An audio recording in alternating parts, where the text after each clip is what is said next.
नमस्कार, मी राहुल कुलकर्णी.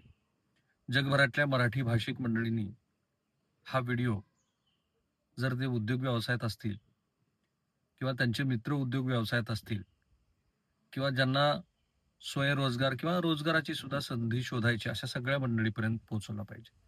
त्यांनी स्वतःही तो पाहायला पाहिजे. मी जर तुम्हाला असं म्हणालो, की नरेंद्र मोदी सरकारच्या काही उत्तम निर्णयापैकी हा एक निर्णय आहे, तर तुमचा राजकीय अभिनिवेश काहीही असू दे, तो बाजूला ठेवा. पण ज्याला मी असं म्हणतो की उशीर झाला ह्या प्रक्रियेला. पण सरकारनं हा योग्य निर्णय घेतलाय. मी लवकरच स्कायमेट की ज्यांनी स्कायरूट की ज्यांनी पहिल्यांदा खाजगी आस्थापनेच्या माध्यमातून अवकाशामध्ये सॅटेलाइट सोडला, त्या संस्थापकाचा सुद्धा पॉडकास्ट करण्याचा प्रयत्न करतोय. मित्रांनो, आता गोष्ट आहे ती DRDOच्या माध्यमातून संरक्षण क्षेत्रामध्ये निर्माण झालेल्या नव्या संधीची. येस, तुम्ही मिसाईल बनवू शकता. त्यासाठी तुमचा फॅक्टरी सेटअप तुम्ही सुरू करू शकता. आणि त्यासाठी तुम्हाला गरज नाही मित्रांनो, की तुम्ही पुण्यातच असलं पाहिजे. येस, पुण्यात ती जास्त संधी आहे. कोल्हापुरात आहे, अकोलेमध्ये आहे, लातूरमध्ये आहे, धाराशिवमध्ये आहे. आणि म्हणून मी नरेंद्र मोदी सरकारचं कौतुक करत असताना आज हा जो अतिशय महत्त्वाचा निर्णय घेतलाय, त्याला महाराष्ट्र मध्यवर्ती ठेवून हे विश्लेषण करणार आहे. आणि म्हणून तुम्हाला विनंती आहे, की हा व्हिडिओ शेवटपर्यंत पहा. चॅनल सबस्क्राईब करा, बेल आयकन दाबा आणि जगभरातल्या मराठी प्रेक्षकापर्यंत हा व्हिडिओ पोहोचवा. खाजगी कंपन्यांना मिसाईल बनवण्याची परवानगी केंद्र सरकारनं दिली आहे. एवढंच नाही, तर भारताच्या मिसाईल उत्पादनाच्या संपूर्ण पद्धतीमध्येच बदल करण्याचा निर्णय केंद्र सरकारनं घेतलाय. काल देशाचे संरक्षण मंत्री श्री राजनाथ सिंह यांनी DRDOनं विकसित केलेल्या सर्व कन्व्हेन्शनल मिसाईल सिस्टीमच्या तंत्रज्ञानाचे भारतीय संरक्षण उद्योगाला ट्रान्सफर ऑफ टेक्नॉलॉजी करण्याचा निर्णय घेतलाय. Game changing, game changing. आणि त्यामुळं मित्रांनो, तुम्ही संधी शोधाच. आता जे अभियांत्रिकीचं शिक्षण घेताय, जे पॉलिटेक्निकचं शिक्षण घेतात, त्यांनी पण विचार करावा की मी काय करू शकतो. याची 4 महत्वाची कारणं आहेत. मी जी शोधली, मी इंडस्ट्रीतल्या एक्सपर्टशी बोललो. नंबर 1, DRDOची भूमिका विकासातून उत्पादनाकडे ही जी संक्रमणाची आहे. एखाद्या मिसाईलची टेक्नॉलॉजी DRDO विकसित करतं, पण त्याचं मोठ्या प्रमाणामध्ये उत्पादन करण्यासाठी प्रचंड औद्योगिक क्षमता लागते.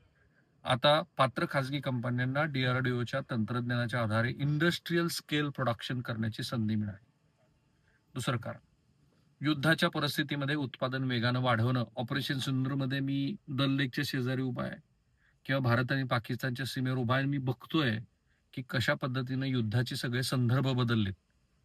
आता म्हणून फक्त युद्धाच्या काळामध्ये सरकारी कंपन्यांवर अवलंबून राहिल्यास उत्पादनाची क्षमता मर्यादित राहू शकते. जे आता अमेरिकेला पण लक्षात आलंय, त्यांच्याकडे तर खाजगीच उत्पादन आहे. तरी सुद्धा अनेक खाजगी कंपन्यांना प्रोडक्शन इकोसिस्टीम मध्ये त्या कंपन्या आल्या तर आवश्यकतेनुसार उत्पादन क्षमता वाढवता येऊ शकते. नंबर 3, आयातीवरील अवलंबित्व कमी करणं. सरकारचा स्पष्ट उद्देश आहे की इम्पोर्ट डिपेंडन्स कमी करून देशांतर्गत व्हॅल्यू ॲडिशन वाढवणं. नंबर 4, भारताला मोठा डिफेन्स मॅन्युफॅक्चरिंग हब बनवणं. कारण भारताकडे आता खूप साऱ्या ऑर्डर्स येत आहेत. थँक्स टू ऑपरेशन सिंदूर, त्या काळामध्ये ब्रह्मोस आणि तत्सम मिसाईलनी जी काही उत्तम कामगिरी केली, त्याच्या जोरावरती अनेक स्कॅन्डिनेव्हियन नेशन, युरोपियन नेशन अशी राष्ट्र भारताकडं उत्पादनासाठी आता म्हणतात की तुम्ही आम्हाला हे करून द्या. का? भारताकडं प्रगत मनुष्यबळ आहे. महाराष्ट्राचा विचार करा, महाराष्ट्रात किती अभियांत्रिकीची महाविद्यालय आहेत. आणि त्यामुळं त्याचा विचार करता भारतामध्ये असलेलं इन्फ्रास्ट्रक्चर, भारताला समुद्र आहे, भारताकडे आकाश ऑब्विसली आहे, रेल्वेचं नेटवर्क आहे. या सगळ्याचा उपयोग करून ते होऊ शकतं. आणि त्यामुळं भारताला मोठा मॅन्युफॅक्चरिंग हब बनवण्याच्या दृष्टीनं मोठ्या कंपन्यांसोबतच MSMEs, कॉम्पिटंट मॅन्युफॅक्चरर्स, इलेक्ट्रॉनिक्स कंपन्या आणि टेक्नॉलॉजी पार्टनर्स यांना सप्लाय चेनमध्ये सहभागी करून घेण्यासाठी हा निर्णय आहे. आता तुम्हाला प्रश्न पडला असेल की इतकं मी म्हणतोय खाजगी उद्योजकांना तुम्हाला पण संधी आहे, पण त्याचा खाजगी उद्योजकांना फायदा काय? आतापर्यंत खाजगी कंपन्या अनेकदा कॉम्पोनंट्स, सिस्टम्स आणि मॅन्युफॅक्चरिंग सपोर्ट देत होत्या, पण आता पात्र कंपन्यांना पूर्ण मिसाईल सिस्टीमचा प्रोडक्शनमध्ये डेव्हलपमेंट कम प्रोडक्शन पार्टनर म्हणून सहभागी होण्याची संधी मिळाली. दिस इज अ गेम चेंजर. म्हणून निवड ही कॉम्पिटेटिव्ह बिडिंग आणि आवश्यक क्वालिफिकेशन सर्टिफिकेटच्या आधारे होईल. त्यामुळं मोठ्या डिफेन्स प्रोडक्शन कॉन्ट्रॅक्ट्स या कंपन्यांना मिळू शकतील. MSME टियर 1 डिफेन्स सप्लायर होण्याची संधी MSMEला आहे. Electronic sensors, propulsion related components, structures, software इत्यादी अँसिलरी इंडस्ट्रीला काम मिळू शकतं. प्रोडक्शन वाढल्यामुळे इकॉनॉमिक्स ऑफ स्केल निर्माण होऊ शकतात. भारतीय कंपन्यांना एक्सपोर्ट अपॉर्च्युनिटी मिळण्याची शक्यता आहे. DRDO सोबत टेक्नॉलॉजी ऑब्झर्शन्स आणि व्हेरियंट्स विकसित विकसित करण्याची संधी मिळू शकते. म्हणजे कोणत्याही कंपनीला DRDOची टेक्नॉलॉजी मिळाली म्हणजे लगेच मिसाईल बनवता येणार नाही. पण क्वालिफिकेशन, सर्टिफिकेशन आणि रेग्युलेटरी रिक्वायरमेंट्स आणि सरकारी प्रोक्युरमेंट प्रक्रिया त्यांच्यासाठी सुरू होईल. आता तुम्हाला हाही प्रश्न पडला असेल ना, की मी एवढं सांगतो तर मग कोणते मिसाईल्स तुम्ही बनवू शकता? एअर डिफेन्स मधलं आकाश NG, शॉर्ट रेंज मधलं जे मिसाईल्स आहेत ते एअर टू एअर मध्ये अस्त्र फॅमिलीतले, अँटी रेडिएशन मधलं रुद्रम फॅमिलीतले, अँटी टँक मधलं नाग, संत, MP-ATGM, अँटी शिप मधलं NASM SR, लँड अटॅक मधलं LR LACM, क्वाशी बॅलिस्टिक मधलं जे काही असतील ती ही यादी जी काही उपलब्ध झाली मला आता त्याप्रमाणे मी म्हटलं. याचा अर्थ लगेच अग्नी किंवा K सिरीज सारख्या स्ट्रॅटेजिक मिसाईल सिस्टमचे टेक्नॉलॉजी ट्रान्सफर झाले असं होणार नाही, पण तुम्ही त्या इकोसिस्टमचा भाग होऊ शकता. आणि मी नेहमी शोधतो की मराठी माणसाला महाराष्ट्राला याचा काय उपयोग आहे. आता मी तुम्हाला महाराष्ट्राला असा ब्रेकडाऊन करतो महाराष्ट्राच्या भौगोलिक रचनेला आणि त्यानुसार सांगतो. बघा, पुणे तर आहे पण नागपूर सर्वात मजबूत संभाव्य केंद्रापैकी एक बनेल, कारण MIDC नुसार नागपूरकडं एरोस्पेस डिफेन्स इकोसिस्टीम मध्ये सोलार इंडस्ट्रीज, बोईंग, TAL आणि ब्रह्मोस सारख्या कंपन्या उपक्रमांचा समावेश आहे. मिहानमध्ये धीरूभाई अंबानी एरोस्पेस पार्कचाही उल्लेख आहे. विशेष म्हणजे जानेवारी 2026 मध्ये नागपूरमध्ये सोलार डिफेन्स अँड एरोस्पेसच्या 30 अम्युनिशन मॅन्युफॅक्चरिंग फॅसिलिटीचं उद्घाटन झालं आणि गायडेड पिनाका रॉकेटची पहिली खेप ही रवाना पण करण्यात आलेली आहे अर्मेनियाला. आणि म्हणून नागपूर मिहान हे विदर्भासाठीचं सगळ्यात मोठं या मिसाईलचं प्रोडक्शन हब बनू शकतं. शिर्डी अहिल्यानगर तिथं तर प्रत्यक्ष निबे ग्रुपनी काही इन्व्हेस्टमेंट केलेली आहे. त्यामुळं उत्तर महाराष्ट्रामध्ये तुम्हाला अहिल्यानगर शिर्डी ह्या बेल्टमध्ये artillery system, missile and space technology, rocket systems, energetic materials आणि ऑटोनॉमस डिफेन्स प्लॅटफॉर्म यासारख्या क्षेत्रामध्ये उत्पादनाची संधी आहे. ऑब्व्हियसली मी पुण्यात आहे तर पुण्यामध्ये R&D, इंजिनिअरिंग आणि हायटेक सप्लाय चेन खूप मोठी आहे. त्यामुळे MIDC नुसार DRDO, defence institute of advance technology, national defence academy, LNT, Tata Motors, Bharat forge, Mahindra यासारख्या डिफेन्स आणि R&D इंजिनिअरिंग इकोसिस्टमची केंद्र आहे. त्यामुळे पुण्यात पूर्ण मिसाईल असेंब्ली प्लांटपेक्षा R&D, electronic system integration, testing support आणि high end engineering supply chain वाढण्याची शक्यता आहे. अहिल्यानगरमध्ये DRDO असल्यामुळं डिफेन्स टेक्नॉलॉजी इकोसिस्टम आधीपासूनच आहे, तिथं पण होऊ शकतं. मग मला असं वाटतं की महाराष्ट्रामध्ये मराठवाडा घ्या, नाशिक घ्या, छत्रपती संभाजीनगर घ्या, अशा प्रत्येक ठिकाणी आता महाराष्ट्राला संधी आहे. ही मित्रांनो तुम्ही संधी साधली पाहिजे.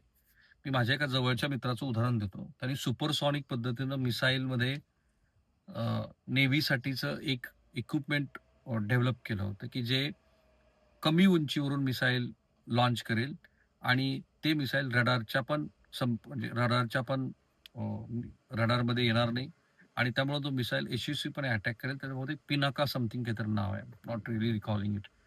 हे 10 वर्षापूर्वी झालं आणि मग या प्रायव्हेट पार्टनरच्या ह्या नव्या यशाबद्दल खूप कौतुक आम्ही मंडळींनी पण केलं, कारण ते आमच्या गावचे जावई होते. पण त्याच्यात पुढं काहीच झालं नाही, कारण ज्या पद्धतीनं खाजगी आस्थापनाकडे बघण्याचा सरकारी दृष्टिकोन होता त्यामुळं तो आजतागायत कायमच होता. अशा वेळेला खाजगी आस्थापनाला बरोबर घेतल्याचे फायदे महाराष्ट्रासारख्या राज्यात काय होतील? तर महाराष्ट्र ही जगातली 20व्या क्रमांकाची अर्थव्यवस्था आहे. या राज्यामध्ये सुपर्ब इन्फ्रास्ट्रक्चर बिल्डिंगचं काम श्री देवेंद्र फडणवीस यांच्या सरकारच्या काळात सुरू आहे. तुमचा राजकीय अभिनिवेश काही असू दे, तुम्हाला त्यांच्याबद्दल प्रेम असू दे किंवा राग असू दे, जी वस्तुस्थिती आहे ती आहे. त्यामुळे त्या इकोसिस्टमचा अधिकात अधिक वापर करून जे इन्फ्रास्ट्रक्चर नव्याने तयार झाले, समृद्धी महामार्ग, आता जालना ड्रायपोर्ट तुम्हाला दाखवला, बुलेट ट्रेन आहे, पुणे रिंग रोड आहे, आणखीन बरेच असे प्रकल्प जे आम्ही हळूहळू तुम्हाला महाराष्ट्र नवनिर्माणमध्ये दाखवू. त्या सगळ्यांना यांच्याशी जोडून बघा. कारण आता सोलारमध्ये पण मोठ्या प्रमाणात अहिल्यानगर सारख्या भागात प्रोडक्शन सुरू झालंय. आमच्या मराठवाड्यामध्ये अनेक ठिकाणी विंड आणि सोलार एनर्जीचं प्रोडक्शन सुरू आहे. मोठ्या कॉर्पोरेट्स इथे इन्व्हेस्टमेंट करताय. सो ह्या सगळ्यांचा मेळ घालून तुम्हाला डिफेन्समध्ये मिसाईलचं प्रोडक्शन तयार करण्याची गोल्डन अपॉर्च्युनिटी काल झालेल्या मोदी सरकारच्या या निर्णयामुळे मिळालेली आहे. आय होप की तुम्ही याचा नीट अभ्यास कराल. तुमच्याकडे उपलब्ध असलेलं प्रगत तंत्रज्ञानाने ऑब्व्हियसली सध्या इन्व्हेस्टमेंटमध्ये जर मला विचाराल तर खूप सारे लोक कल्पनेमध्ये इन्व्हेस्टमेंट करायला प्रचंड प्रमाणात तयार आहेत.